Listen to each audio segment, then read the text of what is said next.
ओम श्री गणेशाय नमः। अथ मंगलाचरणं शुक्लांगं विचारसार परमाद्यं जगद्व्यापिनी वीणा पुस्तकधारिणीं भवदां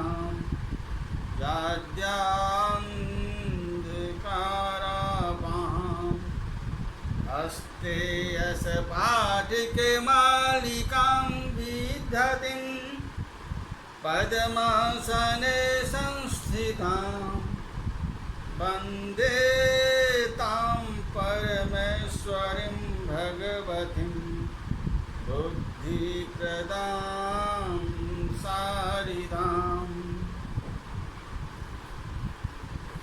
प्रवक्ता आधार पुरुषस्य नाम डॉक्टर कृष्णनारायण झा, साहित्य व्याख्याता, जूथालाल संस्कृत महाविद्यालय, मझोलिया, पश्चिमी चंपारणम। कक्षा आज का कक्षा है शास्त्री प्रतिष्ठा तृतीय खंड। इसमें निर्धारित पुस्तक का नाम है संस्कृत वाङ्मय का इतिहास, अनिवार्य प्रथम पद, जो विश्वविद्यालय द्वारा निर्धारित की गई है। शीर्षक यानी विषय, आज का विषय है श्री हर्ष परिचय। आज का विषय है श्री हर्ष परिचय। पूर्व व्याख्यानम में माघे संति त्रयोगुणा के बारे में जानकारी प्राप्त किए थे, जो आलोचनात्मक प्रश्न के रूप में पूछे जाते हैं। आज का व्याख्यान है श्री हर्ष के परिचय के बारे में जानकारी प्राप्त करेंगे।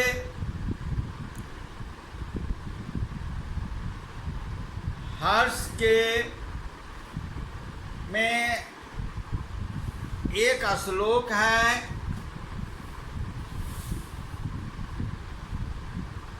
तावद भाव हारवेति भाति यामन माधवस्य नोदयः उदीचे नैषदं काव्ये क्व माघा क्व च भारवी। श्री हर्ष के पिता का नाम हीर तथा माता का नाम मामल देवी था। हीर पंडित काशी के राजा गढ़वालवंशी विजय चंद्र के सभा के प्रधान पंडित थे। सभा में किसी एक विशिष्ट पंडित के साथ उनका साक्षात हुआ। सुनते हैं कि वह विशिष्ट विद्वान मिथिला देश के प्रसिद्ध न्यायिक उदयनाचार्य थे। शास्त्रार्थ में हीर हार गए। मरते समय श्री हर्ष से कह गए, अपने पुत्र से कह गए कि मुझे पराजय होने का बड़ा कष्ट है, बड़ा दुख है। यदि तुम सुपुत्र हो तो उस पंडित से शास्त्रार्थ में अवश्य जीतना। श्री हर्ष ने गंगा के तट पर चिंतामणि मंत्र का वर्ष भर जप किया।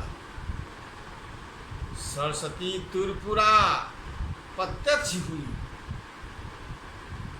अप्रतीतम पांडित्य का वरदान मिला। श्री हर्ष की वैदूषी एवं प्रखंड निकली कि उनकी कविताओं को कोई समझता ही नहीं था। अतः वह तपस्या पुनः आरंभ कर दी। सरस्वती ने कहा, आधी रात के समय माथे पर जल का से आधी रात के समय माथे पर जल से सींचन करो और दही पियो। श्री हर्ष ने वैसा ही किया। तब कहीं जाकर लोग उनके काव्य को समझने में समर्थ हुए। समय के बाद उनकी ख्याति फैलने लगी। विजयचंद्र तथा जयचंद्र दोनों की सभा के विशिष्ट पंडित थे। कश्मीर में उनके ग्रंथ का बड़ा आदर किया गया। प्रसिद्ध है कि ये मम्मट के भांजे थे। श्री हर्ष के ऊपर लिखित वृत्तांत की परिपुष्टि नैषद में लिखित काव्य ग्रंथों से ठीक ठीक होती है। पिता का हीड तथा माता का मल्ल देवी नाम था। कानकुज के राजा की सभा में उनका बड़ा सम्मान होता था, क्योंकि उन्होंने कानकुंजेश्वर से आसन तथा पान के बीड़ा मिलने की बात लिखी है। कानकुंज कन्नौज के राजा जयचंद की सभा में श्री हर्ष रहते थे। संभवतः जयचंद के पिता विजयचंद के दरबार में भी ये बहुत दिन तक रहे होंगे, क्योंकि उन्हीं के नाम पर कविवर ने विजय प्रशस्ति लिखी थी। कश्मीर में इनके काव्य की बड़ी प्रसन्नता हुई। इस वृत्तांत को कविवर ने स्वयं लिखा है। इस प्रकार ऊपर चित्रित घटनाएं सत्य प्रमाणित होती है कि श्री हर्ष कानकुई के सुरेश विजयचंद तथा जयचंद की सभा से एक परम मूल्यवान रत्न ठहराते। योग्यता के बारे में कवि श्री हर्ष की योग्यता के बारे में प्रथम कक्षा के महाकवि ही नहीं थे, प्रत्युत ऊंचे दर्जे के प्रकांड पंडित भी थे, अर्थात विद्वान भी थे। पंडित मीन्स विद्वान भी थे। श्री हर्ष में पांडित्य का वैदग्ध्य का अनुपम सम्मिलित था। ये जिस प्रकार हृदय कली की खिलाने वाली स्वभावतः मधुर कविता लिखने में नितांत दक्ष थे, उसी प्रकार मस्तिष्क की आश्चर्यवंती करने वाले अनेक पंडितों का मदचूर्ण करने वाली तर्क कर्कशा वाणी के गुम्फन में भी अत्यंत प्रवीण है। इस हर्ष ने काव्य कला के अनुरूप श्रृंगार योग नैषद काव्य की रचना की। उसी हर्ष के ऊपर पांडित्य के वृत्तांत निर्दर्शन रूप खंडन खंड वाद्य जैसे उच्च कोटि के वेदांत ग्रंथ की भी सृष्टि की।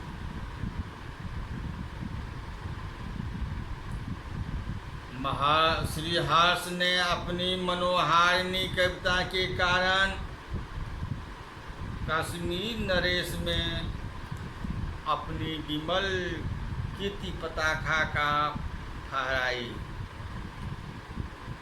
उसी ने जयचंद्र के दरबार में अपने पूर्व पिता को परास्त करने वाली तार्किक प्रकाश उदयन का भी मदचूर्ण कर डाला। कई बार यह उक्ति नितांत युक्तियुक्त है। क्या है उनकी उक्त? साहित्येषु कुमार वस्तुनि दृग्न्याय ग्रह ग्रंथिले तर्के वा मयि संविधातरी समम लीलायते भारती। सज्जा वास्तु मृदुरत्नदंतिं दर्भांकपूरे राष्ट्रस्तुतः भूमिर्वाह हृदय गम्बो यदि प्रतिस्तुल्यः रतीयस्यतां। सस्तु यह है कि श्री हर्ष को वे आज लगभग 800 वर्ष व्यतीत हो गए, परंतु इस दीर्घ काल में केवल पंडित राज जगन्नाथ की को छोड़कर जोर का कोई कवि हुआ ही नहीं है। हमारे मानस, हमारे चलित नायक केवल कवि पंडित ही नहीं हैं, एक प्रचंड साधक तथा उन्नत योगी भी थे। कहा जा चुका है कि गुरु ने दीक्षा लेकर श्री हर्ष में चिंतामणि मंत्र को सिद्ध किया था, जिससे प्रसन्न होकर भगवती सरस्वती से उन्हें अलौकिक प्रतिभा संपन्न प्रदान की थी। चिंतामणि मंत्र का उद्गार तथा मंत्र अपने पर कुछ फल कवि ने स्वयं निषद में सरस्वती के मुख से कहलाया है। तब चिंतामणि मंत्र के जापक के द्वारा किसी व्यक्ति के सिर पर हाथ रख देने से वह सुंदर श्लोकों की अनायास ही रचना करने लगता है। तब पावन गंगा के तीर पर इस परम प्रसिद्ध मंत्र को सिद्ध करने वाले श्री हर्ष से अद्भुत कल्पनामय निषद काव्य की रचना कर डाली। इसमें कौन सा आश्चर्य है, अपने जोगी होने की बात भी स्वयं उन्होंने ही लिखा है कि समाधि में ब्रह्मानंद का आस्वादन किया करते थे। श्रव्य है, धन्य है ऐसा परम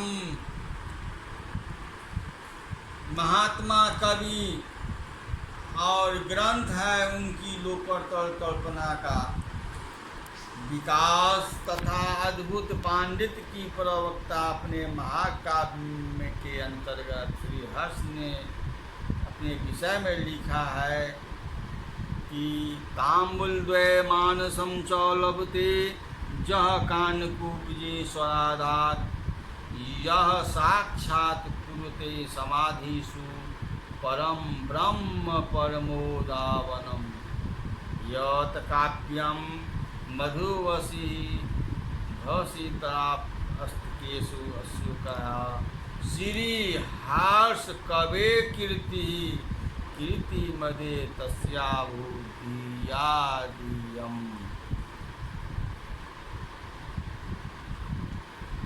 हर्ष ने अनेक ग्रंथों की रचना की है। इन सब ग्रंथों का नाम कविवर ने अपने निषद चरित्र में उल्लेख किया है।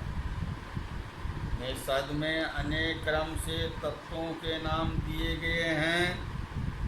पहला है स्वर्ग विचरण प्रकरणम, नाम से भी यह ग्रंथ दार्शनिक विषय पर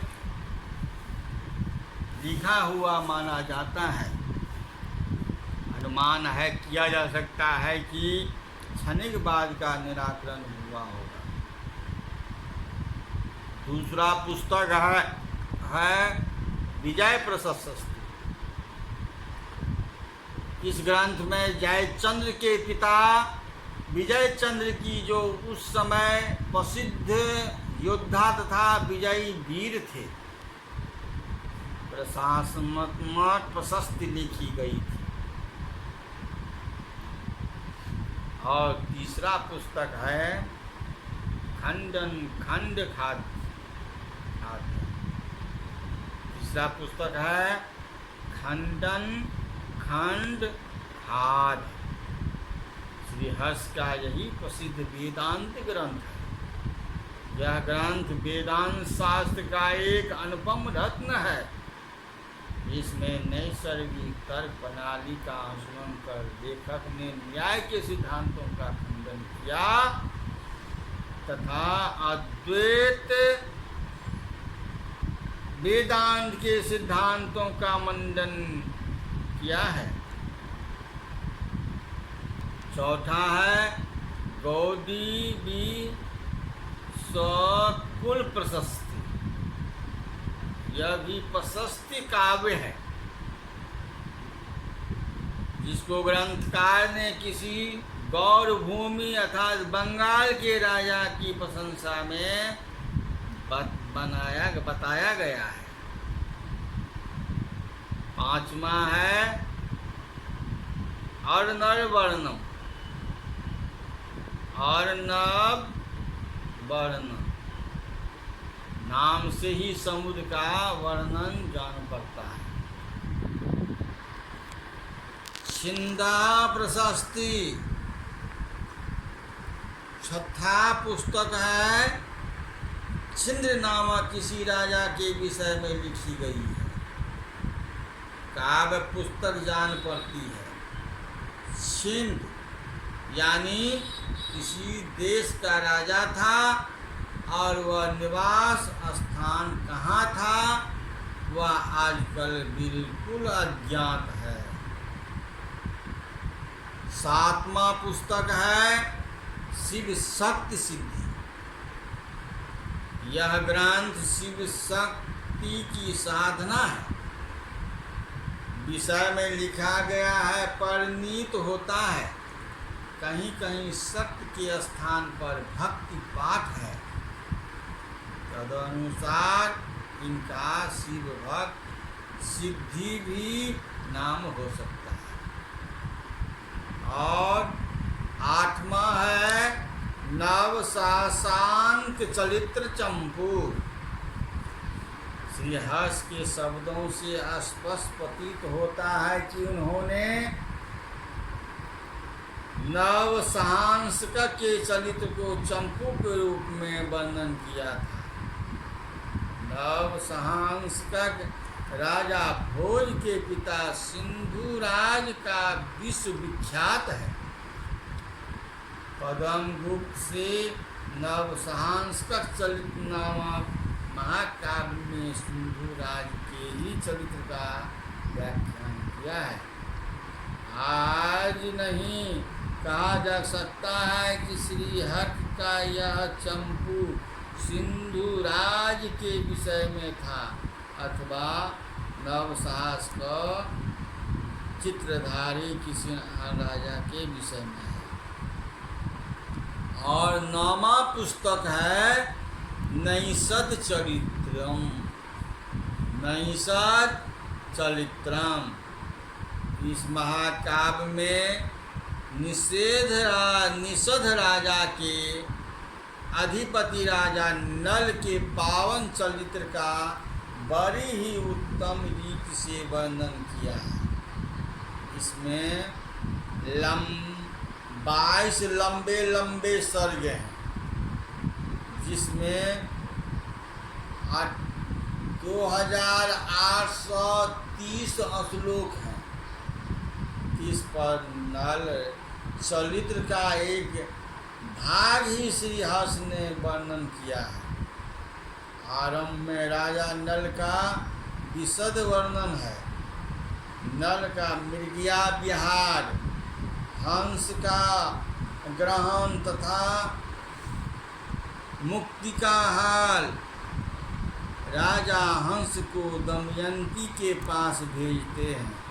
हंस वहाँ जाता है और अकेले में नल के सौंदर्य का वर्णन करता है। दमयंती के पूर्वानुराग का बड़ा ही प्रशस्त वर्णन है। राजा भीम अपनी कन्या दमयंती के लिए स्वयंवर की रचना राजा भीष्म अपने कन्या दमयंती के लिए स्वयंवर की रचना करते हैं। इंद्र, वरुण, अग्नि और यम देवता भी दमयंती के आलोक समान रूप वैभव की कथा सुनकर स्वयंवर में पधारना चाहते हैं।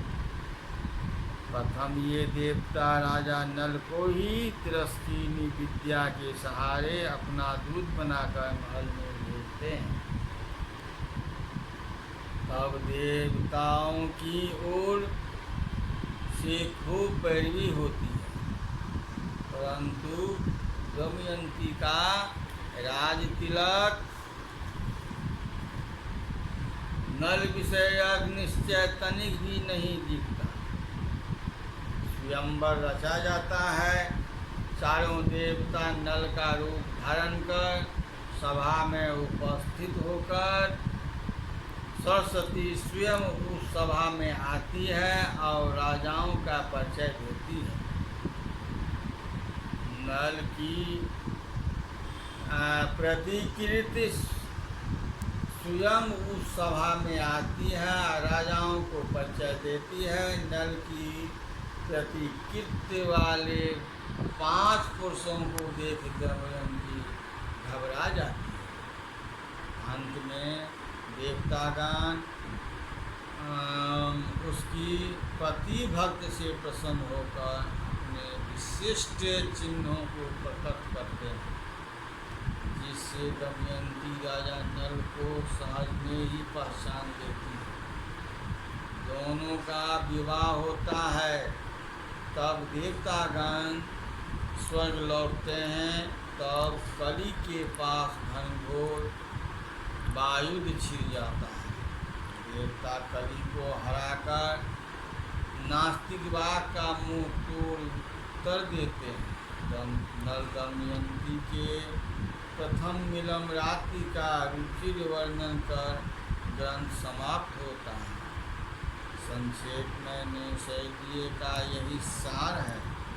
जिस प्रकार खंडन खंडादात्य श्रीहरि के दार्शनिक ग्रंथों में मुकुटमणि है, उसी प्रकार यह निषद अपने काव्यों का अलंकार है। श्रीहर्ष की कविता संस्कृत साहित्य का एक मनोहर वस्तु है।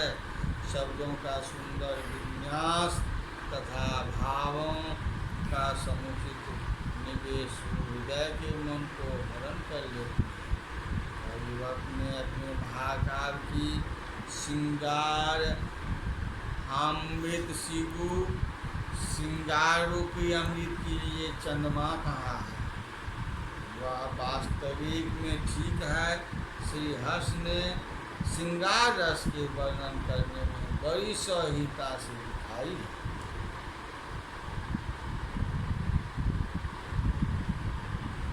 विप्लव के लंबे लंबे रमणीय वर्णों को पढ़कर जिस प्रकार हृदय में आनंद उत्पन्न होता है, उसी प्रकार संभोग का भी मधुर रूप देख चित्त प्रफुल्लित होता है। अलंकारों से कवि ने अपने भारती को इस प्रकार विभूषित किया है कि उनकी भव मूर्ति देखते ही बन जाती है। अलंकारों में उपमा रूपक यमत अतिशयोक्ति अश्लेष इसका उचित प्रयोग से हर्ष की कविता में पाया जाता है। श्रेष्ठ काव्य लिखे में उनकी बड़ी प्रवीणता झलकती है। नेसर में पंचनदी प्रसिद्धि ही है। वहाँ कविवर के अश्लेष से एक ही पद में पांचों नलों का वर्णन किया है। इस योग की कथा मत पूछिए, श्रीहर के समान कल्पना भी ऊँची बातों बहुत मन के कवियों में दिख पड़ती है। इसका उपमा था रूपक का विन्यास भी प्रशंसनीय है। संस्कृत भाषा पर श्रीहर्ष का इतना प्रभुत है कि उचित शब्द आप ही आप अनायास जुटे चले जाते हैं।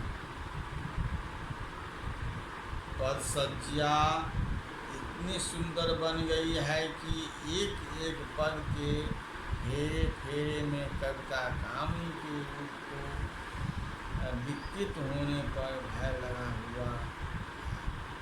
उसी प्रकार अर्थों की सूझ है।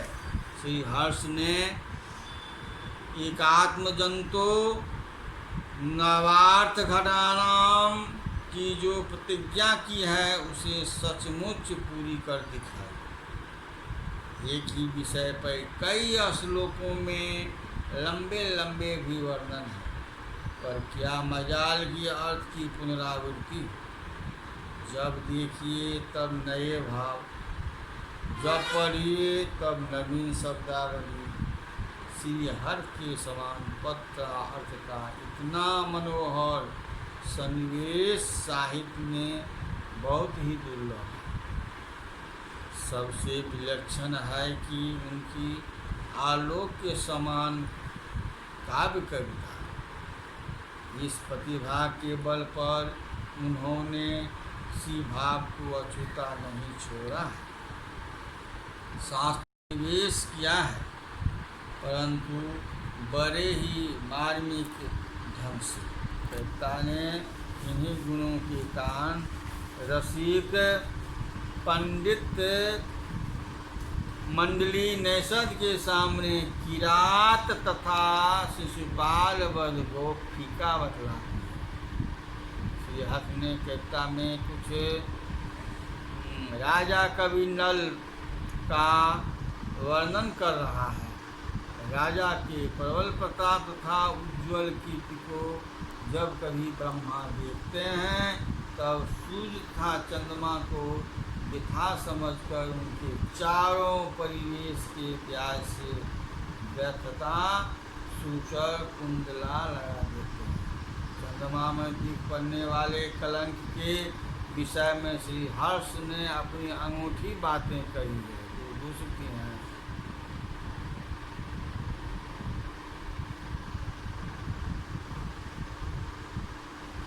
दिया यात्रा के लिए जब राजा की सेनाएं चली तब उनकी चलने से उसके प्रताप नल के धुएं की तरह काली काली धूली चारों ओर छा जाती है। सागर में वही धूली पाकर गिरी, अतः समुद्र मंथन के समय पंखीभूत उस धूली को आज भी चंद्रमा अपने अंक में धारण कर रहा है। हस्तसार मेमेन्दु मंडलम दमयंती बदनाय मेधसा कीर्तम धयत विलम विलोक्यसते धृत गंभीर खनि खनीलम। दमयंती के मुख की रचना करने के लिए ब्रह्मा ने चंद्रमंडल के सारभार को काट लिया है। अतः चंद्रमा के मध्य में जो छिद्र बन गया है उसी के द्वारा अत्यंत नीले आकाश की नीलिया दिख रही है। ये कलंक क्या है? नभोमंडल की नीलनी दिखने वाले बिल है। संध्या का वर्णन करते हैं, पढ़िए सुनिए। कालः किरातः स्फुटकस्य कालः किरातः स्फुटपदतकस्य बद्धं व्याघ्रात यस्य दिन द्विपत्य तास्येव संध्याया रुचिरास्त्रधारा तारास्य कुंभस्थल मौलिकतानि। काल रूपी किरात ने विकसित कमल वाले दिवस रूपी सूंड पर लाल बिंदुओं को धारण करने वाले हाथी को मार डाला है। यही कारण है कि संध्या के रूप में उसकी रुधिर धारा दिख पड़ती है। अतः उनके मस्तक के जो मोती बिखरे हैं वे गगन मंडल में उदित ताराएं हैं। क्या हो रमणीक रूपक है। अदाय दंडम सकलासु दीक्षु योगयो परिभ्राति भानुमिक्षः आध्वो निजमंज नित्वा तापसो यं संध्या हायमठं सायः। श्री हर्ष बड़े भारी दार्शनिक थे। नेषद का 17वां सर्ग दार्शनिक से ओतप्रोत है। आज मैं यहीं समाप्त करता हूँ। इति संपूर्णम।